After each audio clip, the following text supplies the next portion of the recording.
गांव के एक छोटे से कच्चे घर में रमा और उसका बेटा आरव रहते थे। घर की दीवारें मिट्टी की थीं और छत पर टीन की चादर लगी थी, जो बारिश में जोर जोर से बजती थी। रमा एक विधवा थी। उसके पति की मौत तब हो गई थी जब आरव सिर्फ 5 साल का था।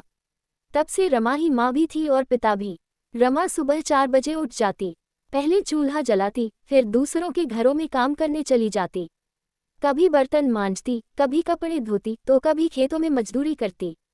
उसका एक ही सपना था, उसका बेटा पढ़ लिख कर बड़ा आदमी बने। आरव पढ़ने में बहुत होशियार था, लेकिन उसे अपनी माँ की थकान दिखाई देती थी।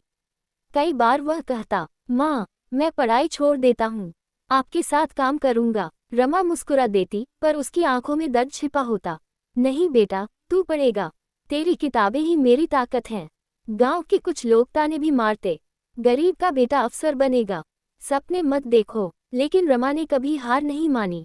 एक दिन स्कूल से खबर आई कि आरव जिले की परीक्षा में प्रथम आया है। पूरे गांव में चर्चा होने लगी। मास्टर जी खुद घर आए और बोले, रमा, तुम्हारा बेटा बहुत आगे जाएगा। उस दिन रमा ने पहली बार अपने लिए मीठा बनाया। घर में कुछ नहीं था, तो गुड़ और आटे से ही हलवा बना लिया। उसने आरव को खिलाया और कहा, आज मेरी मेहनत रंग लाए। समय बीतता गया। आरव ने शहर जाकर पढ़ाई शुरू की।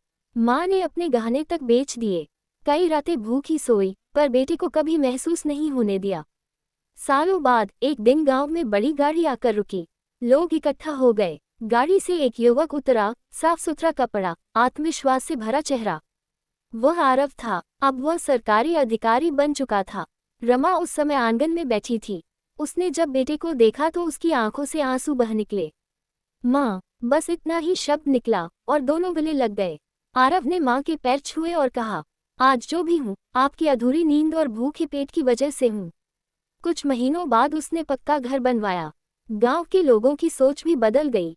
जो ताने मारते थे, वही अब मिसाल देने लगे। लेकिन रमा अभी भी सुबह जल्दी उठ जाती थी, आदत जो बन चुकी थी। आरव हंसकर कहता, माँ, अब आपको आराम करना चाहिए। रमा मुस्कुराकर जवाब देती, माँ की नींद कभी पूरी नहीं होती बेटा, जब तक उसका बच्चा खुश न हो। और सच में, अब उसकी आंखों में थकान नहीं, गर्व था।